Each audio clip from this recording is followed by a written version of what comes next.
ডাকসু, চাকসু, রাকসু ও চাকসুর পর জগন্নাথ বিশ্ববিদ্যালয় কেন্দ্রীয় ছাত্র সংসদ নির্বাচনেও ইসলামী ছাত্র শিবিরের ভূমিধস জয় নতুন করে আলোচনার জন্ম দিয়েছে। ২১টির মধ্যে ১৬টি পদে জয় ছাত্র রাজনীতিতে একটি ধারাবাহিক শক্তির বার্তা দিচ্ছে। কিন্তু প্রশ্ন হচ্ছে, এই ক্যাম্পাসের রাজনীতি কি শুধু ক্যাম্পাসেই সীমাবদ্ধ থাকবে, নাকি এর প্রভাব পড়বে ভোটের রাজনীতিতেও? বিএনপি মহাসচিব মির্জা ফখরুল ইসলাম আলমগীর বলছেন, বিশ্ববিদ্যালয়ের নির্বাচন জাতীয় নির্বাচনে কখনোই প্রভাব ফেলেনি। তবে বাস্তবতায় তরুণ ভোটারদের এই রাজনৈতিক মনোভাব কি পুরোপুরি উপেক্ষা করা যায়? অন্যদিকে আইন শৃঙ্খলা পরিস্থিতি নিয়ে উদ্বেগ, রাজনৈতিক হত্যাকাণ্ড, প্রশাসনের নিরপেক্ষতা প্রশ্নবিদ্ধ হওয়া, সব মিলিয়ে নির্বাচনী পরিবেশ নিয়ে নানা শঙ্কাও রয়েছে। এনসিপি ও জামায়াতের পক্ষ থেকে পাতানো নির্বাচন নিয়ে অভিযোগ উঠলেও প্রধান নির্বাচন কমিশনার স্পষ্ট করে বলেছেন, কোনো পাতানো নির্বাচন হবে না। এই আশ্বাসে কি সব রাজনৈতিক পক্ষ সমানভাবে আশ্বস্ত হতে পেরেছে? যদি নির্বাচন কমিশনের আশ্বাস অনুযায়ী একটি সুষ্ঠু ও নিরপেক্ষ নির্বাচন হয়, তবে ছাত্র রাজনীতিতে দেখা এই ভোটের ধারা কি জাতীয় নির্বাচনেও প্রভাব ফেলতে পারে, নাকি পাতানো নির্বাচন নিয়ে চলমান বিতর্ক এই বিজয়গুলোর রাজনৈতিক তাৎপর্যকে প্রশ্নবিদ্ধ করবে? ছাত্র শিবিরের এই ধারাবাহিক বিজয় কি কেবল ছাত্র রাজনীতির সাফল্য, নাকি এটি আগামী জাতীয় নির্বাচনের একটি গুরুত্বপূর্ণ পূর্বাভাস? আমাদের আজকের আলোচনার বিষয় ক্ষমতার বাংলাদেশ নাকি সমতার বাংলাদেশ। এই বিষয়ে আলোচনায় আজ স্টুডিওতে আছেন সাবেক সংসদ সদস্য ও বিএনপির সহ স্বনির্ভর বিষয়ক সম্পাদক নীলোফার চৌধুরী মনি এবং আছেন এনসিপির যুগ্ম সদস্য সচিব ফরিদুল হক। দুজনকে এই পর্যন্ত বাংলাদেশে আমন্ত্রণ জানাচ্ছি। ফরিদুল হক, আপনাকে দিয়ে শুরু করতে চাই। আপনারা ইতোমধ্যে জামায়াত সহ একাধিক দলের সঙ্গে জুটে গেছেন। ছাত্র সংসদ নির্বাচনে শিবিরের এই যে ভূমিধস জয় যেটি নিয়ে বলছিলাম, সেটিকে এনসিপির এই যে সিদ্ধান্ত জোটে যাওয়া জামায়াত ইসলামী সহ আরো দলের সাথে, সেটিকে আরো শক্তিশালী করছে এবং অনেকে বলছেন ছাত্র রাজনীতির প্রতিফলন ঘটবে জাতীয় নির্বাচনে। সেটি যদি হয়, তাহলে আপনাদের ভবিষ্যতে এনসিপির জোট রাজনীতিকে আরো শক্ত করবে কিনা, কি মনে করছেন? জি, ধন্যবাদ আপনাকে, সম্মানিত সহ-আলোচক এবং দর্শকদেরকে শুভেচ্ছা। প্রথমত হচ্ছে যে আমরা জোটে যাইনি, এটা একটা নির্বাচনী সমঝোতা এবং একটা কৌশলগত সমঝোতা। জাস্ট এতটুকুই, নির্বাচনের আগে এই ধরনের কৌশলগত সমঝোতা বিভিন্ন সময় নির্বাচনের আগে দেখা যায়। আর আরেকটা ব্যাপার হচ্ছে যে এইটা ভোটের মাঠে কতটুকু কাজ করবে সেটার সম্ভাবনা তো আছেই। কারণ এবার আমাদের মনে থাকার কথা যে 4 কোটির উপরে হচ্ছে তরুণ ভোটার, যারা এর আগে কখনো ভোট দেয়নি। তো এই ভোটাররা কোথায় ভোট দিবে এটা কেউ জানে না। এবং এই তরুণদের একটা বড় অংশ জুলাইতে রাজপথে ছিল। তারা জানে যে এই ভোটটা তারা এনেছে লড়াই করে। তাহলে এই ভোটটা তারা যখন আদায় করেছে, এই ভোটে তারা অংশগ্রহণ করবে। তো তাদের ভোটটা কোন দিকে যাবে এটা খুব গুরুত্বপূর্ণ একটা ইন্ডিকেটর হবে আগামী নির্বাচন, মানে আগামী মাসের নির্বাচনে। তো এইটা যে কোনো কিছু হতে পারে, মানে ধরেন একদম একটা নতুন ধরনের ফলাফল আমরা দেখতে পারি, আবার আমরা যেরকম ধারণা করতেছি সেরকমও দেখতে পারি, যে কোনো কিছু হতে পারে। মূল ব্যাপারটা সেটা হচ্ছে যে জোটের ক্ষেত্রে, মানে জোট না বলে নির্বাচনী সমঝোতার ক্ষেত্রে যেটা হয়েছে যে এটার ক্ষেত্রে আমরা অনেকেই একমত ছিলাম না। আমি নিজেও দ্বিমত জানিয়েছি এবং পাবলিকলিও এসেছে সেটা, আমি দ্বিমত জানিয়েছি। কিন্তু যারা আবার এটার পক্ষে অবস্থান নিয়েছে তাদের জায়গাতে তারা যেটা বলেছেন যে আমাদের দলের যে বয়স, সাংগঠনিক যে সক্ষমতা, সাংগঠনিক যে কাঠামো, এটা জাতীয় নির্বাচনের মতো এত বড় জিনিসকে ফেস করার জন্য খুব কম সময় এবং খুবই দুর্বল কাঠামো। এই কাঠামো নিয়ে আমরা গিয়ে মানে খুব বেশি ভালো করতে পারতাম, এটা আমাদের মানে এই কনফিডেন্সটা আমাদের একটু কম ছিল। এটা স্বাভাবিক যে আপনি দেখেছেন যে ছাত্র সংসদ নির্বাচনগুলোর ক্ষেত্রে কিন্তু এটা আমরা এককভাবে নির্বাচন করতে গিয়ে আমাদের ছাত্র সংগঠন কিন্তু খুব ভালো রেজাল্ট করেনি, প্রত্যেকটা জায়গাতেই খুব বেশ পেছনে ছিল তারা। তো এটার মূল কারণটা কিন্তু যে তাদের গ্রহণযোগ্যতা নেই, কিংবা তাদেরকে ভোটাররা কিংবা যারা ভোট দিতে চায় তারা চায় না, ব্যাপারটা তা না। মূল কারণটা হচ্ছে সাংগঠনিক দুর্বলতা। কারণ সাংগঠনিকভাবে শক্তিশালী হয়ে ওঠার জন্য যে পরিমাণ সময় দরকার, মানে ছাত্র সংগঠন বলেন কিংবা আমাদের এনসিপি বলেন, সবই তো গণঅভ্যুত্থানের পরে গঠিত হচ্ছে। তো এবং যে উত্তাল সময়ে গেছে, এই সময় আসলে সাংগঠনিক ভিত্তি গড়ে তোলা একটু কঠিন কাজ ছিল আমাদের জন্য। তো স্বাভাবিকভাবে এই দুর্বলতা নিয়ে নির্বাচনে গেলে যদি আবার আর একটা ব্লো হয়, তখন এটা আমাদের জন্য মানসিকভাবে খুব দুর্বল হতে পারে। এইটা আর একটা পক্ষের মানে যারা এই যে এই সিদ্ধান্তের পক্ষে ছিল তারা এটা বলেছে। আমরা যেটা বলেছি যে ঠিক আছে, আমাদের সাংগঠনিক সক্ষমতা ওরকম নেই, বাট আমরা যদি যাই, আমরা যদি ফেস করার মধ্য দিয়ে আমাদের সাংগঠনিক শক্তি বৃদ্ধি পাবে। মানে যে প্রবলেমটা এটার মধ্যে দিয়ে হয়েছে যে জোটের জোটে গেলে যে প্রবলেমটা এনসিপি পড়েছে, মানে জোট বলতে হচ্ছে আসন সমঝোতায়, সেটা হচ্ছে যে আমরা ধরেন 44টা এখন পর্যন্ত 44টা মনোনয়ন আমাদের টিকে আছে। সম্ভবত এইটা সমঝোতায় 30-35টা মানে সমঝোতা হবে, বাকিগুলো ছেড়ে দিতে হবে। তো বাকি যে আসনগুলো 270 যে আসন, যেখানে আমাদের ক্যান্ডিডেট থাকছে না, ওইখানে কিন্তু আমরা একটা বড় ঝামেলায় পড়বো। মানে ওইখানে আমাদের নেতাকর্মীরা কি করবে, ওইখানে শাপলাগুলিকে চেনানো, মানুষের কাছে একটা নতুন দলকে নিয়ে যাওয়া, এই যে যে জায়গাটা, কিংবা আর একটা বড় যে সবচেয়ে বড় যে সংকটটার মধ্যে, যে কারণে আমরা বিরোধিতা করেছি মূলত, যে সবচেয়ে বড় যে সংকটের জায়গাটা সেটা হচ্ছে যে ধরেন যে কোনো একটা কনস্টিটিউয়েন্সিতে এনসিপির 5% ভোট আছে, কারণ আমি যদি ওখানে ক্যান্ডিডেটটাই না দিই, তাহলে ওই যে 5% মানুষ আমাকে ভোট দিতে চাইছিল, তার এজেন্সি তো আমি নাই করে দিলাম, কারণ তার তো আর কথা বলার জায়গা থাকলো না, সে কোথায় যাবে? এই যে মানে একটা নতুন জনগোষ্ঠীর, রাজনৈতিক জনগোষ্ঠীর এজেন্সি নিয়ে তো এনসিপি জন্ম নিয়েছে। তো সেই এজেন্সিটাকে আমরা ধরেন প্রপারলি হ্যান্ডেল করতে পারিনি। এর জন্য অনেকগুলো বাস্তব পরিস্থিতিও আছে, এটাও সত্য, কিন্তু তারপরে আমরা যদি ওটা করতে পারতাম তাহলে ভালো হতো। সেক্ষেত্রে এই ধারাবাহিক জয় যেটি নিয়ে আসলে আমরা কথা বলছিলাম, আসন্ন জাতীয় নির্বাচনে আসলে এনসিপির ভোট ব্যাংকে বাস্তব কোনো প্রভাব ফেলবে কিনা, সেই বিষয়ে কি মনে করছেন? এই ব্যাপারটা আমি ঠিক শিওর না, এটা কিভাবে ফেলতে পারে। কেননা এনসিপির ভোট ব্যাংক যেভাবে, মানে এনসিপি তো আসলে আমরা ভোট ব্যাংকটাকে পুরোপুরি কভার করতে পারবো সারা বাংলাদেশে, এটা আমি খুব শিওর না। কেননা আমরা তো এর আগে কখনো ইলেকশন ফেস করিনি, একদমই নতুন একটা দল। তা আমাদের ভোটাররা এত কি বলে যে এত লয়াল ভোটার কিনা, যে যারা আমরা যেদিকে যাব সেদিকেই তারা ভোট দিবে, এটা হবে কিনা এটা আমি শিওর না। আর একটা ব্যাপার হচ্ছে যে তরুণদের একটা অংশ মানে শিবিরকে ভোট দিয়েছে, মানে ছাত্র সংসদ নির্বাচনগুলোতে। এখন তারা জামাতে ভোট দিবে কিনা সেই ব্যাপারগুলো আছে, কারণ জামাত এবং শিবির যদিও ধরেন তারা একই মতাদর্শিক সংগঠন, কিন্তু আবার তারা বলে যে তারা আলাদা, এবং তাদের রাজনৈতিক প্র্যাকটিসের মধ্যে অনেকগুলো ডিফারেন্স আছে।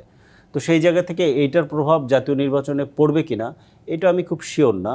তবে একটা বিষয় আমি বুঝতে পারি, সেটা হচ্ছে যে তরুণদের মানে চাওয়াটা, যারা নতুন ভোটার তাদের চাওয়াটা একটু ডিফারেন্ট, তারা একটা ডিফারেন্ট বাংলাদেশ চায়, একটা ডিফারেন্ট পলিটিক্যাল সিচুয়েশন চায়। সেই জায়গাতে কতটুকু আমরা তাদের জন্য রেডি করে দিতে পেরেছি, মানে তারা যেটা চায় সেই অনুযায়ী তো রাজনৈতিক দলগুলোকে এগিয়ে আসার ব্যাপার আছে, সেটা আমরা কতটুকু রেডি করে দিতে পেরেছি এই ব্যাপারটা আমি এখনো পরিষ্কার না। ভোটের মাঠে এটা বোঝা যাবে। এটা একটা জিনিস, সেটা হচ্ছে যে ভোটে কী পরিমাণ মানুষ পার্টিসিপেট করতেছে, তার মধ্যে তরুণরা কী পরিমাণ পার্টিসিপেট করতেছে, এই দুইটা ইন্ডিকেটর খুব মানে আমাদেরকে তখন বুঝতে সাহায্য করবে যে কি হলো, তারা যেটা চেয়েছিল তারা সেটা পাচ্ছে কিনা। জি, নীলুফার চৌধুরী মনি, আপনার কাছে একটু আসতে চাই। যেমনটা বলছিলাম, ডাকসু জাকসু রাকসু চাকসু, এরপরে আসলো জগন্নাথ বিশ্ববিদ্যালয়ের ছাত্র সংসদ নির্বাচন। জকসুতেও ছাত্র শিবিরের যে জয়, সেটি নিয়ে আসলে আপনার মতামত জানতে চাই। যেমনটা ফরিদুল হক বলছিলেন, আমি আপনার কাছে জানতে চাই, এই যে ভূমিধস জয় নিয়ে আমরা আসলে নতুন করে আলোচনা সৃষ্টি করেছি বা সৃষ্টি হচ্ছে জনসাধারণের কাছে, বিশ্ববিদ্যালয় ভিত্তিক একটি সাংগঠনিক সাফল্য হিসেবে দেখছেন, নাকি এই যে জাতীয় নির্বাচন আসছে, 1 মাস মাত্র বাকি, সেই নির্বাচনের জন্য একটি স্পষ্ট বার্তা, নাকি বিএনপির ছাত্র রাজনীতির সাংগঠনিক ব্যর্থতার কোনো প্রতিফলন হিসেবে দেখছেন? ধন্যবাদ আপনাকে। যারা শুনছেন আমার শুভেচ্ছা, অভিনন্দন, আমার সহালোচককে শুভেচ্ছা। দেখেন, এইখানে একটা গুরুত্বপূর্ণ কথা না বললেই না।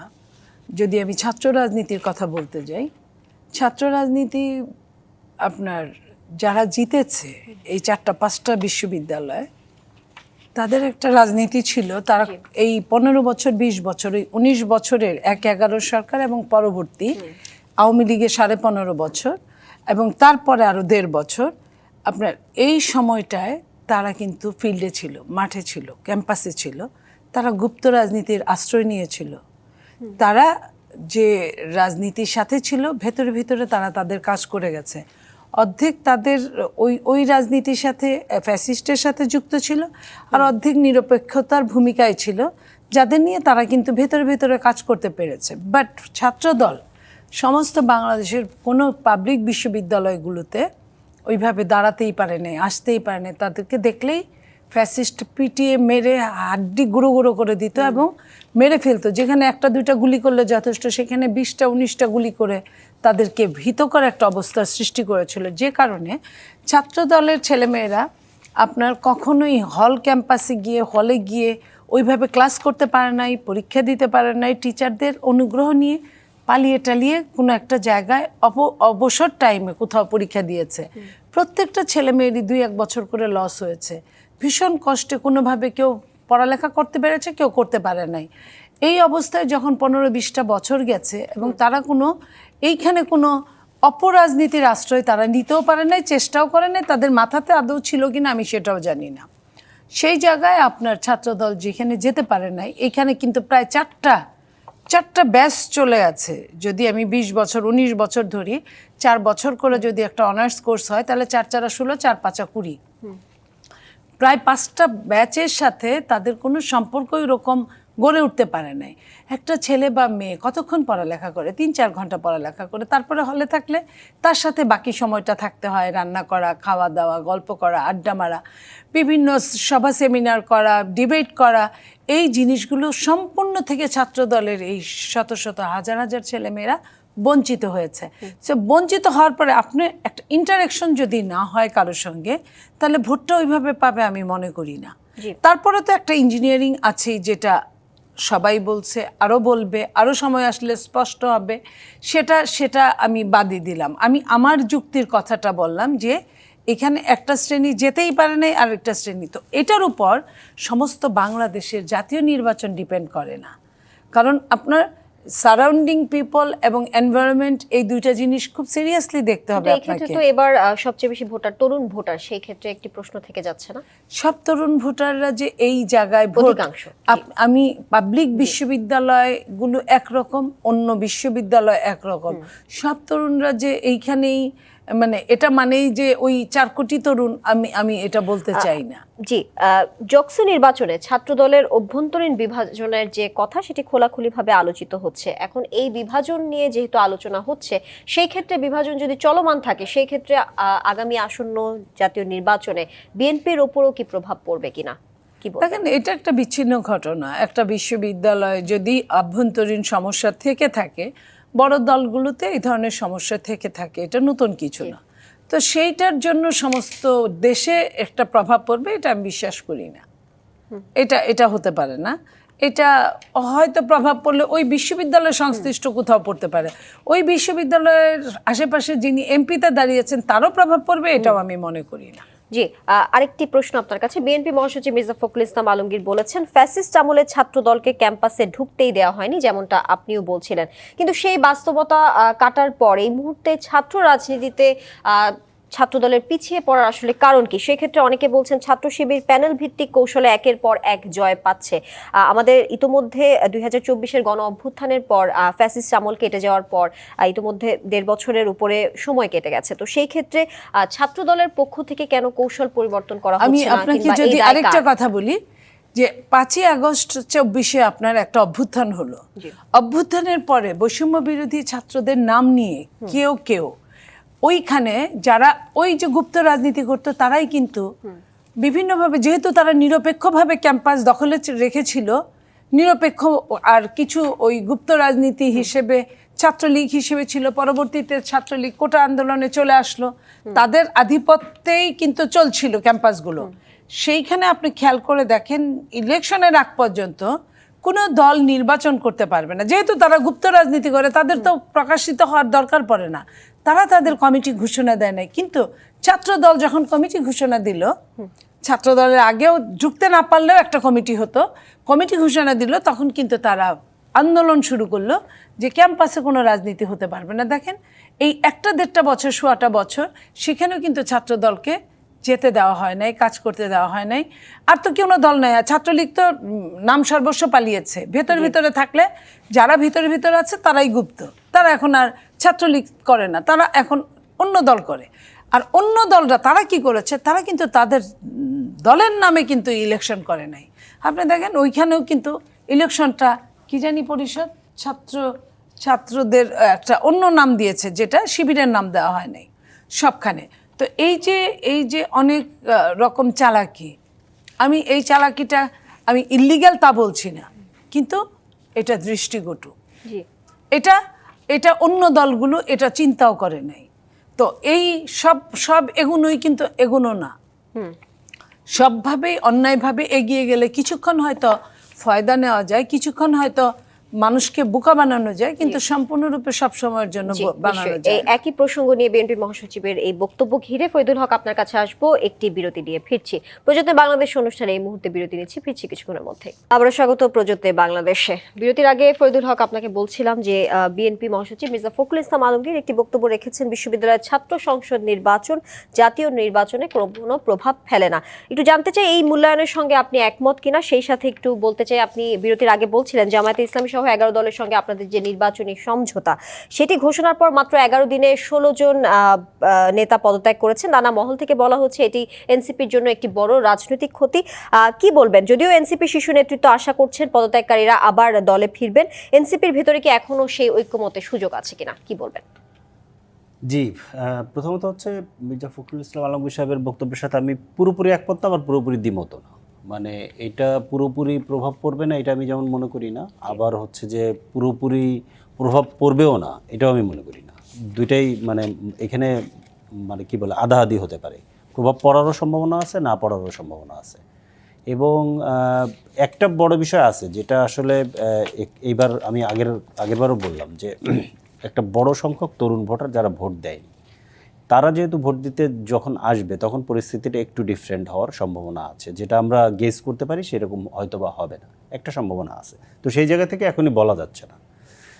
আর এনসিপির সমঝোতা মানে নির্বাচনী সমঝোতার ক্ষেত্রে যেটা হয়েছে যে আমরা আসলে এই ধরনের সমঝোতার জন্য প্রস্তুত ছিলাম না। আমরা যারা বিরোধিতা করেছি সেটা হচ্ছে যে আপনি জানেন যে গত নভেম্বর মাসে আমরা 1500-র মতো ফর্ম বিক্রি করেছি এবং অনেকগুলো 125টা আসনে আমরা প্রাথমিক মনোনয়ন দিয়েছিলাম, বাকিগুলো প্রায় রেডি ছিল। তো এই অবস্থায় হঠাৎ করেই আসলে আসন সমঝোতার ব্যাপারটা সামনে আসে। আমাদের পুরো দেশের সংগঠন এবং নেতাকর্মীরা এবং আমাদের সমর্থকরা তারা কিন্তু রেডি হচ্ছিল একটা স্বতন্ত্রভাবে নির্বাচন করার জন্য। এবং শেষ মুহূর্তে এসে যখন এটা সামনে আসে তখন এই ধরনের পরিস্থিতিকে যেভাবে ট্যাকেল করতে হয় সেই রকম অভিজ্ঞতা আমাদের ছিল না, আমাদের নেতৃত্বের অনেকাংশের ক্ষেত্রে এটা ছিল না।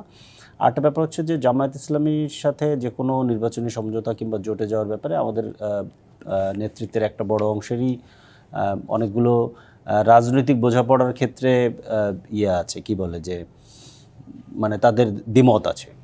এই দ্বিমতের বাইরেও মানে আমরা যে জায়গা থেকে মূলত এটাকে বিরোধিতা করেছি কিংবা আমরা এটাকে পুনর্বিবেচনা করতে বলেছি হাইকমান্ডের কাছে, সেটা হচ্ছে যে এটা করলে আমাদের সংগঠন মারাত্মকভাবে ক্ষতিগ্রস্ত হবে। কারণ আপনি যখন 30টা আসনে নির্বাচন করছেন, বাকি 270 আসনে নির্বাচন করছেন না, ওই 270 আসনের লোকেরা কি করবে?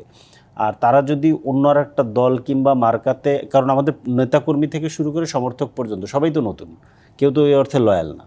তো তারা যদি অন্য আর একটা মার্কা কিংবা অন্য আর একটা দলের পক্ষে কাজ করে তাহলে তো তারা এনসিপি করতে আসতো না, তারা আগেই ওই জায়গায় যেত। এটা তো তাদের দরকার ছিল না। সো ওইখানে একটা বড় সংকট তৈরি হয়। এবং হচ্ছে যে আমি যে আর একটু আগে যেটা বললাম যে ধরেন আমার 5% ভোটার আছে, তো এই 5% ভোটারকে যদি আমি ভোট দেওয়ার সুযোগ না দিই তার এজেন্সি খর্ব হয়তো। ধরেন আমার যে কোনো একটা কনস্টিটিউয়েন্সিতে একজন প্রার্থী যদি 5% ভোট পেয়েও সে হেরেও যদি যায়, তারপরে তো তার ওইখানে একটা লেজিটিমেসি তৈরি হয় যে সে 5% মানুষের প্রতিনিধি। তখন সে কিন্তু বিভিন্ন মাধ্যমে তার কথা, তার বক্তব্য ওই এলাকার জনগণের পক্ষ থেকে বলতে পারে। এখন মিডিয়া আছে, ফেসবুক আছে, বিভিন্নভাবে এটা বলা সম্ভব হয়। তো সেই জায়গাটা একটা বড় ধাক্কা লেগেছে। তো এতে করে যেটা হয়েছে যে স্বাভাবিকভাবেই যেহেতু এইরকম প্রস্তুতি ছিল না এবং মানে কি বলে যে হঠাৎ করে এটা হয়েছে, এটার একটা রিপারকেশন হওয়াটা খুব স্বাভাবিক। সেই রিপারকেশনটা হয়েছে। আমরা প্রথম দিকে পদত্যাগ শুরু হওয়ার আগে আমরা প্রথম দিকে 30 জনের মতো একটা মানে আমরা সেন্ট্রাল কমিটির 30 জন আমরা এই সিদ্ধান্তকে পুনর্বিবেচনা করার জন্য পার্টির আহ্বায়কের কাছে আমরা একটা স্মারকলিপি দিয়েছিলাম। যদিও এটা আমাদের ইন্টারনাল ছিল, কিন্তু ইন্টারনাল গ্রুপ থেকে কোনোভাবে এটা লিক হয়ে মিডিয়াতে চলে আসে। তো এরপরে অনেকেই বিভিন্ন বাস্তবতার কারণে যারা পদত্যাগ করেছে তাদেরকেও আমি ঠিক দিতে পারি না, দোষ দিতে পারি না।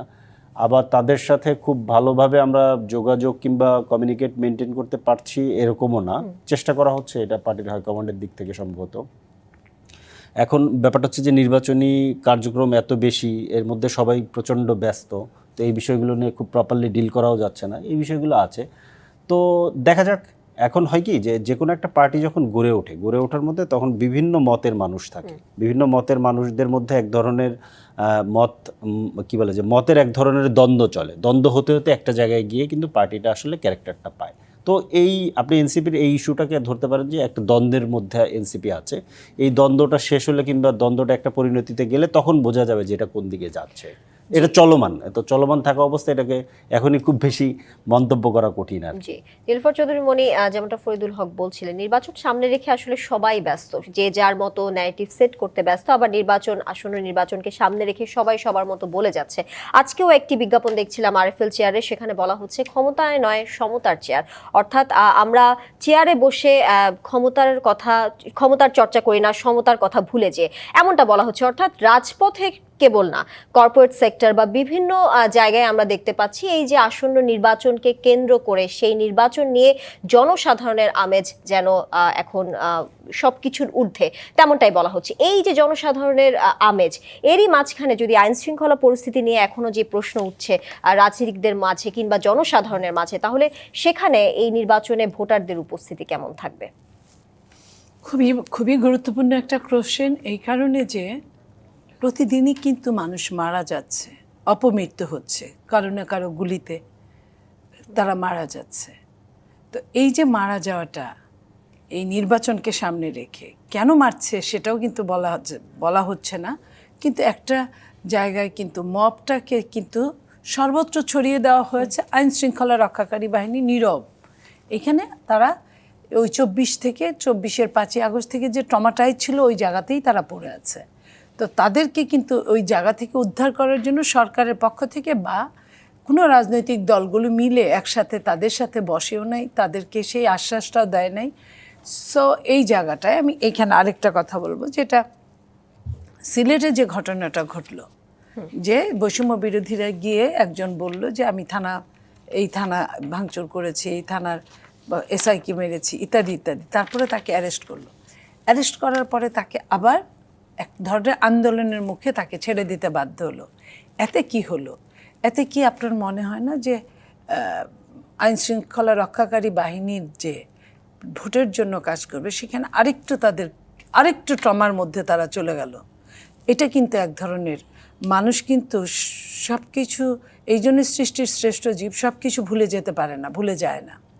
তো এই যে ভুলে না যাওয়া, তাদের সঙ্গে যখন আমাদের একটা দ্বন্দ্ব হবে, রাজনীতিবিদ ভার্সেস আমলা ভার্সেস পুলিশ বা আইন শৃঙ্খলা রক্ষাকারী বাহিনী, আনসার, ভিডিপি, আপনার কি বলে সীমান্ত পাহারা দেয় আপনার বিজেপি বা সেনাবাহিনীর সৈন্যরা, তাদের সঙ্গে আমাদের হলে এই নির্বাচনে কিন্তু আমরা তাদের উপর নির্ভরশীল।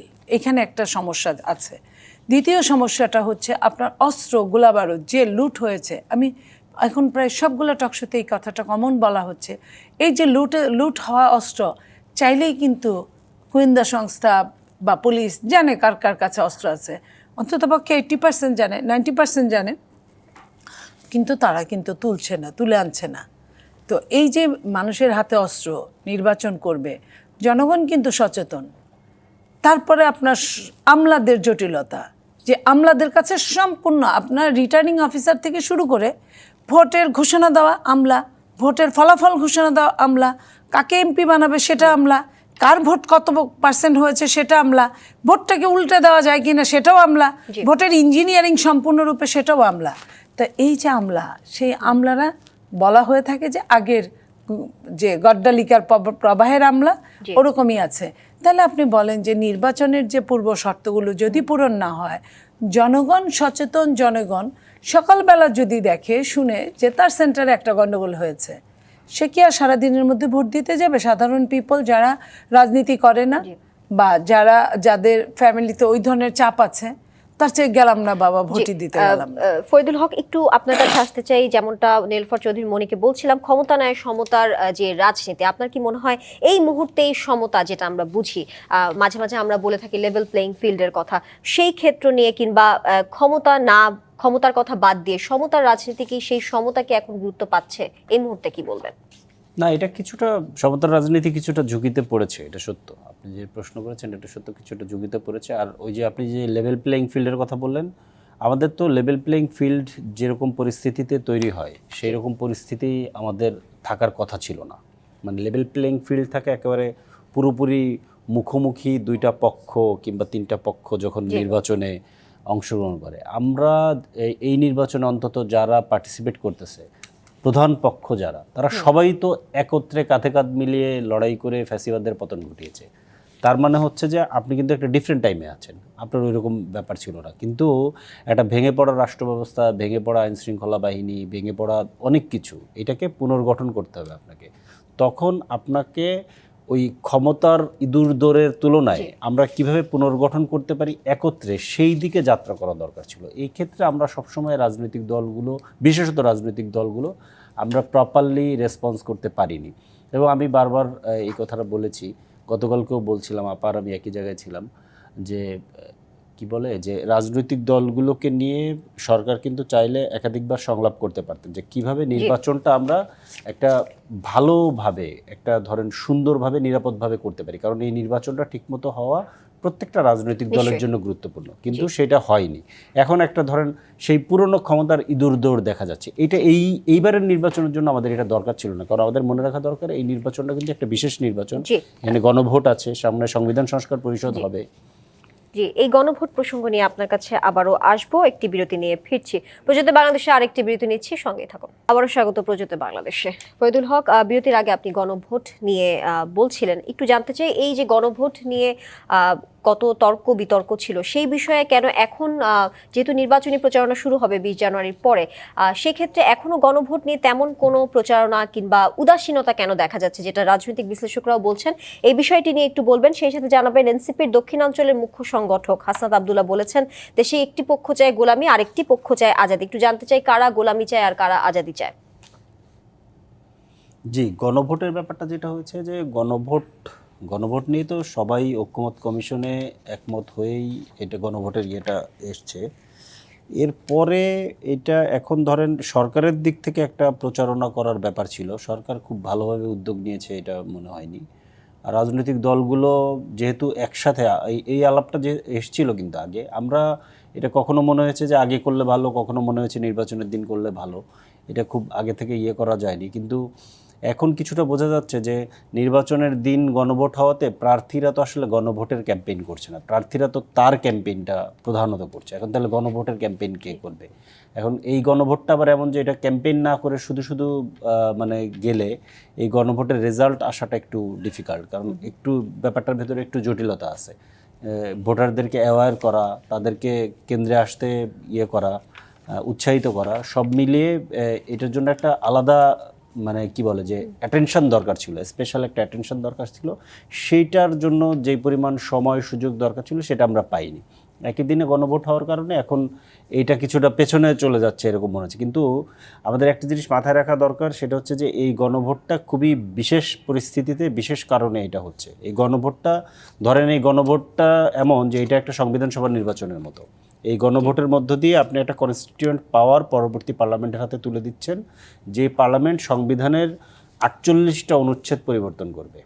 48টা অনুচ্ছেদ, যেখানে সংবিধানের অনুচ্ছেদই হচ্ছে 152। তার মানে এটা একটা বিরাট বড় ব্যাপার, এবং এটা পুরো সংবিধানের এবং রাষ্ট্রের ক্ষমতা কাঠামোর মধ্যে অনেক জায়গাতে অনেকগুলো পরিবর্তন আসবে। যেমন ধরেন মানে কি বলে যে যদি গণভোটে হ্যাঁ জয় যুক্ত হয়, তাহলে আপার হাউসে একটা আপার হাউস তৈরি হচ্ছে, মানে পার্লামেন্ট আলাদা হয়ে যাচ্ছে। পার্লামেন্টের 2টা হাউস হচ্ছে, যেটা আমাদের এখানে কখনোই ছিল না। তারপর নির্বাচন কমিশন স্বতন্ত্র হওয়া, অনেকগুলো সাংবিধানিক প্রতিষ্ঠান স্বতন্ত্র হয়ে যাওয়া, বিচার বিভাগ আলাদা হওয়া, এইটা সহ পুরো রাষ্ট্রের ক্ষমতা কাঠামোর ভিতরে অনেকগুলো পরিবর্তন আসতেছে। ধরেন আর্টিকেল 70 চেঞ্জ হওয়া, প্রধানমন্ত্রী 2বারের বেশি কিংবা 10 বছরের বেশি কেউ থাকতে পারবে না, এইটা বিধান হিসেবে যুক্ত হওয়া, অনেকগুলো জায়গাতে অনেক পরিবর্তন আসতেছে। তো এইটা একটা খুবই যুগান্তকারী একটা পরিবর্তনের মুখে আমরা দাঁড়িয়ে আছি। এবং এই গণভোটটা একটা ঐতিহাসিক সুযোগ বাংলাদেশ গত 54 বছর 55 বছরভাবে যেভাবে চলেছিল, সেখান থেকে একটা টার্ন দিয়ে একটা গণতান্ত্রিক পথে যাত্রা শুরু করবে বাংলাদেশ। তো সেইখানে এই ভোটের জন্য যে পরিমাণ অ্যাটেনশন দরকার ছিল, এবং সবচেয়ে সংকটের জায়গাটা যেটা হচ্ছে, আমাদের রাজনৈতিক দলগুলোর মধ্যে যেরকম ঐক্য দরকার ছিল, সেই ঐক্যের জায়গাটা আসলে ওইরকম ছিল না। তাহলে যেটা হতো যে আমরা সবাই মিলে, গণভোটটা তো আমাদের সবার, নির্বাচনে ধরেন কে জিতবে কে হারবে সেটা পরে, কিন্তু গণভোট তো সবার। ওইটা সবাই মিলে আমরা করতে পারতাম, কিন্তু ওই পরিবেশ আমরা তৈরি করতে পারিনি, যেই কারণে এই সংকটটা তৈরি হয়েছে। জি, নীলুফা চৌধুরী মনি, গণভোট প্রসঙ্গ নিয়ে যেহেতু এসেছে সেই ক্ষেত্রে একটু বলতে চাই, গণভোট নিয়ে শেরপুরের শ্রীবর্দী পৌর বিএনপির আহ্বায়ক ফজলুল হক চৌধুরী অকুলের বক্তব্য ঘিরে আলোচনা সমালোচনা শুরু হয়েছে। তার বক্তব্যের একটি ভিডিও মঙ্গলবার রাত থেকে ফেসবুকে ছড়িয়ে পড়ে। বক্তব্যে তিনি বলেছেন, গণভোটে হ্যাঁ জয়ী হলে 1972 সালের সংবিধান কিংবা 71 সালের মুক্তিযুদ্ধের ইতিহাস 16 ডিসেম্বর 26শে মার্চ থাকবে না বলে তিনি মন্তব্য করেছেন। আজকে ফেসবুকে গণভোটে না প্রচারণা প্রসঙ্গে বিএনপি মহাসচিব মির্জা ফখরুল ইসলাম আলমগীর বলেছেন এটি দলীয় অবস্থান নয়। সেই ক্ষেত্রে এই দুইটি বক্তব্য কিংবা দলীয় অবস্থান নয়, সেক্ষেত্রে আবার প্রার্থীর এরকম না ভোট নিয়ে প্রচারণা, সেটি আসলে মানুষের মধ্যে কোনো বিভ্রান্তি ছড়াবে কিনা? দেখেন, গণভোট নিয়ে তো কোনো বাধ্যবাধকতা নাই যে হ্যাঁ ভোট দিতেই হবে। গণভোটটা যখন করা হয়েছে তখন কিন্তু বলে নাই, বা কখনোই বাংলাদেশের আগেও 3বার গণভোট হয়েছে, বলে নাই যে হ্যাঁ ভোটেই দিতে হবে। তো কেউ যদি দল থেকেও এই ধরনের কোনো আপনার সম্মতি দেওয়া বা না দেওয়ার মধ্যে ছিল না, কেউ যদি তার প্রচারণা করে এখানে তাকে দোষারোপ করা যাবে না। আর দল যেহেতু ক্লিয়ার করে বলেছে আপনাদের যে দল তো এই ব্যাপারে কিছু বলে নাই, তো এটার পক্ষেও কেউ দিতে পারে, বিপক্ষেও কেউ দিতে পারে। আমি আমার জায়গা থেকে যেটা বললাম যে হয়তো সে এরকম মনে করেছে, তার জায়গা থেকে সে হয়তো বা 72কে ধারণ করে তাই বলেছে। যারা ধারণ করে না, যারা মনে করে যে চেঞ্জ করার দরকার আছে, তারা আবার হ্যাঁ ভোট দিবে।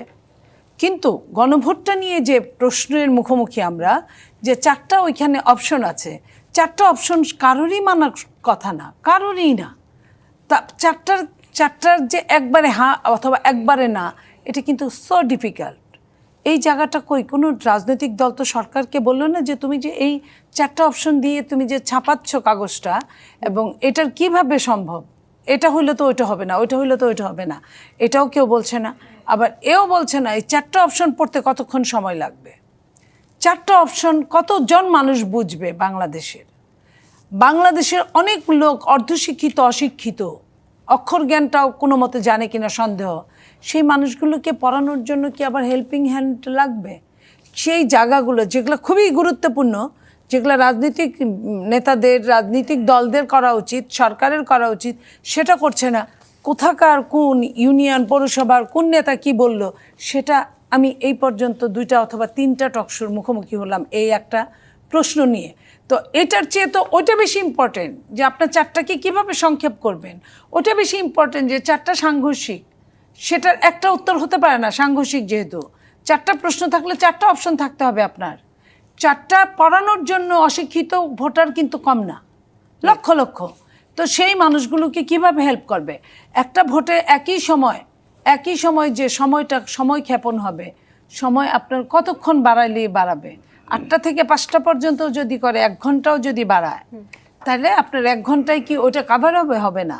2টা জায়গায় ভোট দিতে গেলে কিন্তু সমস্যাই হবে। তো এই জিনিসগুলো রাজনীতিবিদদের এখনও সময় আছে 1 মাস। তারা বসে তো আমি জানি না যে পেপারসগুলো ছাপিয়েছে কিনা, তো না ছাপলে তার আগেই তো বলা দরকার যে এই 4টা সাংঘর্ষিক, এটাকে আপনি কতটা মিনিমাইজ করতে পারেন, সবার জন্য গ্রহণযোগ্যতা কিভাবে নিতে পারেন। আমি শিওর যে জামাতের এই নিয়ে সমস্যা আছে, বিএনপিরও সমস্যা আছে, এনসিপিরও সমস্যা আছে, অন্যদেরও সমস্যা আছে। জি, ধন্যবাদ আপনাদের দুজনকে আজকে প্রজাতন্ত্র বাংলাদেশে সময় দেওয়ার জন্য। শেষ করছি প্রজাতন্ত্র বাংলাদেশে আজকের আয়োজন। ডিবিসির সঙ্গে থাকুন 24 ঘন্টা।